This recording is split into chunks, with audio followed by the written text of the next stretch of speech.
How's it going, everybody? Austin Carter here with Attack Line Leather. I'm super excited for today's video. I hope you all follow along. Today I'm going to be showing you all how to make this valet tray. But before we get into it, go ahead and subscribe and hit that notification bell so that you can see any future videos that I post. Alright, let's get into it. For this project I used 2 pieces of leather. The bottom portion, which is the actual tray, I used 8 to 9 ounce, and then the decorative middle portion I used 5 to 6 ounce. Here I'm measuring out the main valet tray. The dimensions are 9 by 9.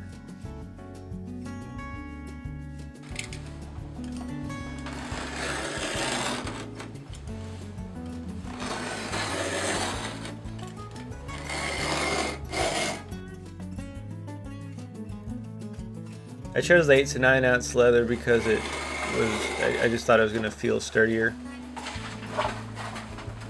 So on your cutout, you're going to mark 1 inch by 1 inch on each of the 4 corners of your valet tray.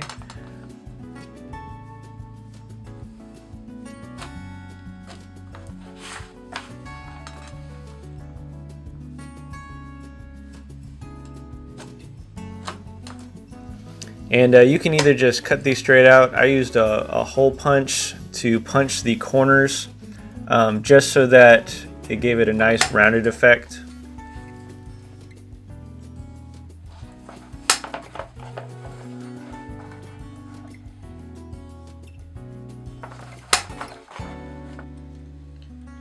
And then go ahead and cut out your corners.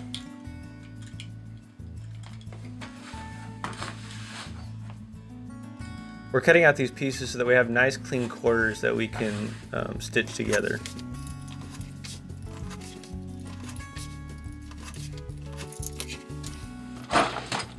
Then you want to go ahead and grab whatever hole punch you have. I'm not sure of the name of this hole punch.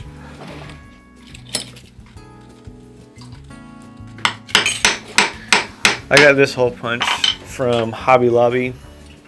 But if you have a rotary punch, you can definitely use that, or just single punches.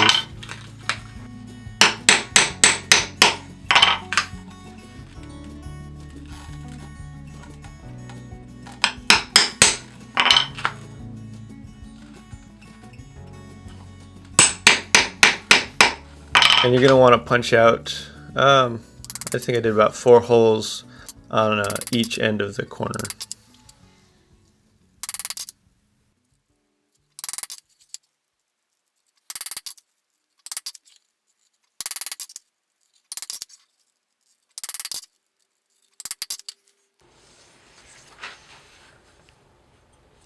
Right now I'm measuring for the center portion of the valet tray, and the measurement for this is going to be 6 3/4 by 6 3/4. This just gives your tray a more solid foundation for anything you might toss into it.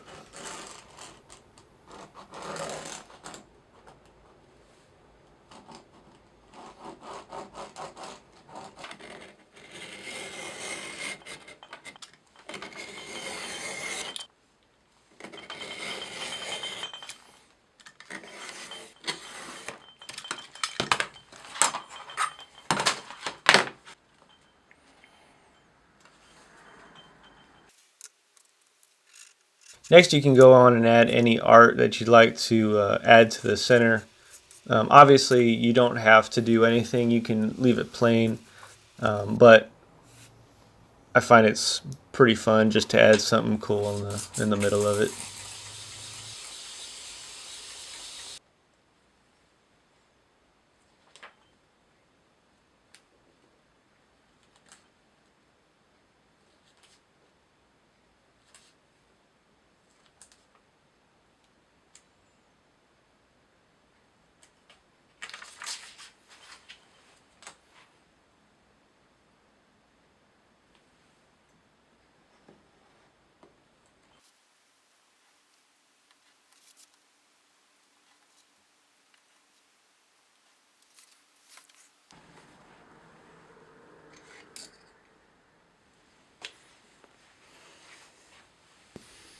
Here I'm using calipers to mark my line, so I do have a bit of space to do my stitching of the base piece to the actual Valet tray.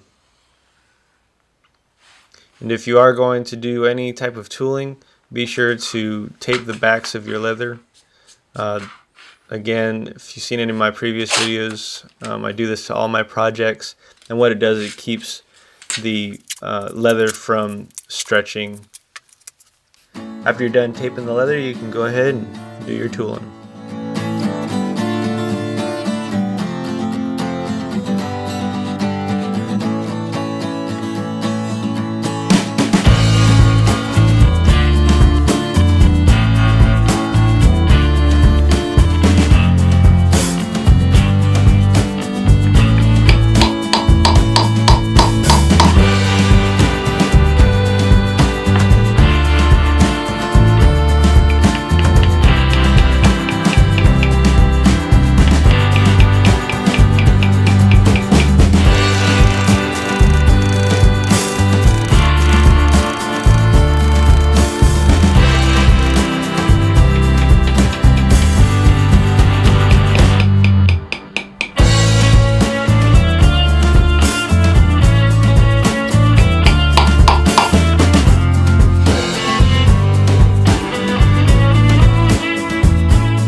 Once I'm done tooling, I let my leather dry completely out, and then I move towards dyeing and painting.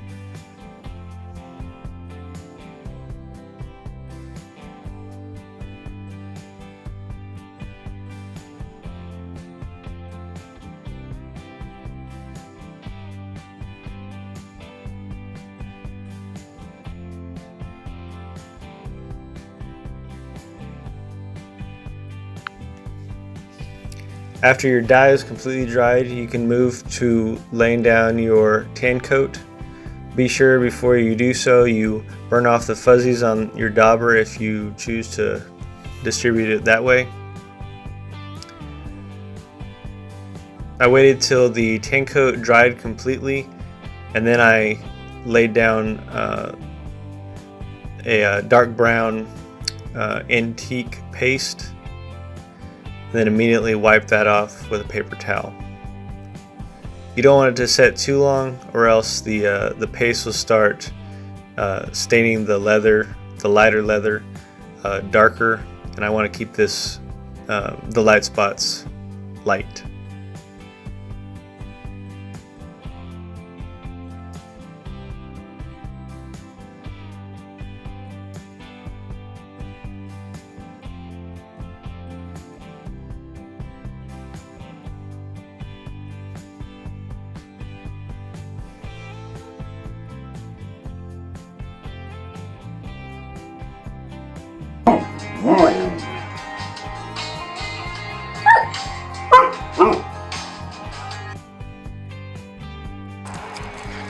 Make sure you let the antique dry completely before you move on to the next step. And after it's completely dry, I put a coat of saddle lac by Phoebings, and this is in a can, and it's just a protective layer for this project, since a lot of cell phones, knives, keys, wallets, etc. are going to be chunked into this valet tray.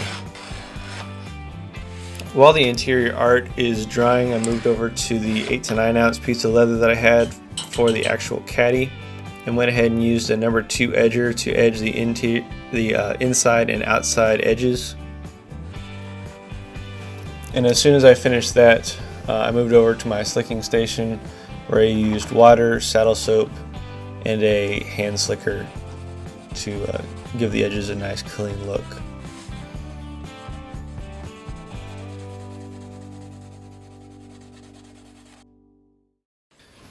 After you're done with the edges and the centerpiece has dried completely, I move to marking my glue lines. And here I'm just using a scratch awl to mark those lines with. You're going to want this piece to be center of the whole thing. And then also be aware of those lines when you lay down your glue. You don't want any glue going past the lines because that's going to show in the end product and you don't want that.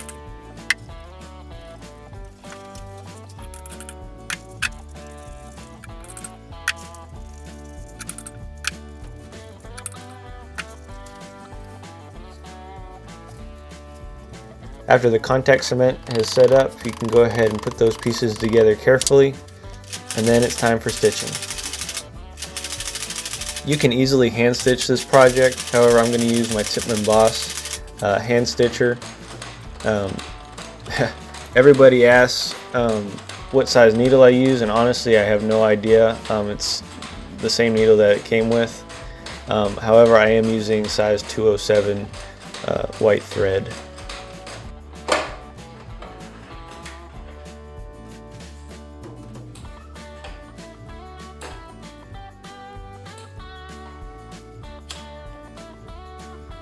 And after you're done stitching, you can go ahead and edge the interior piece just to make it look a little nicer.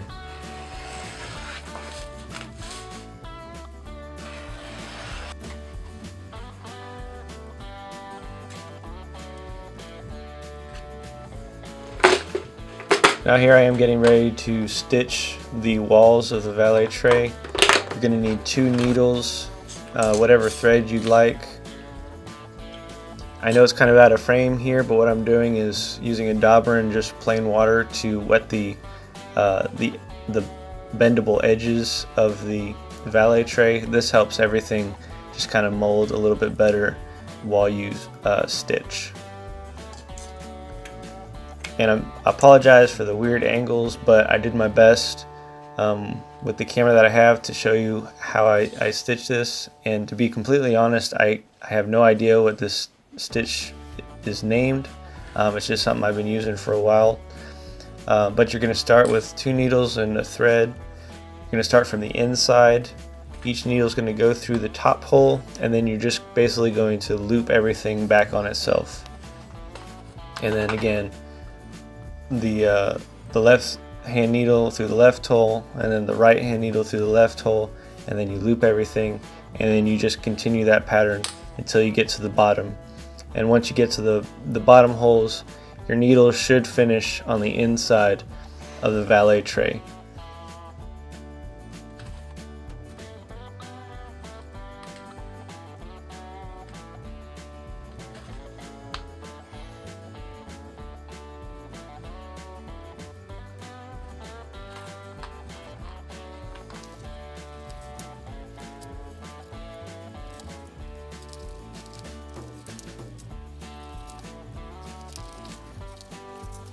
And once inside, I just tied 2 double overhand knots, and then clipped it off and burned the thread down.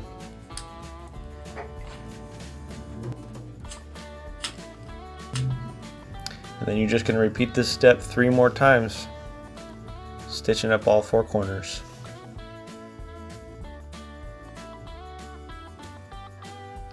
Then after you're done stitching, your valet tray is finished.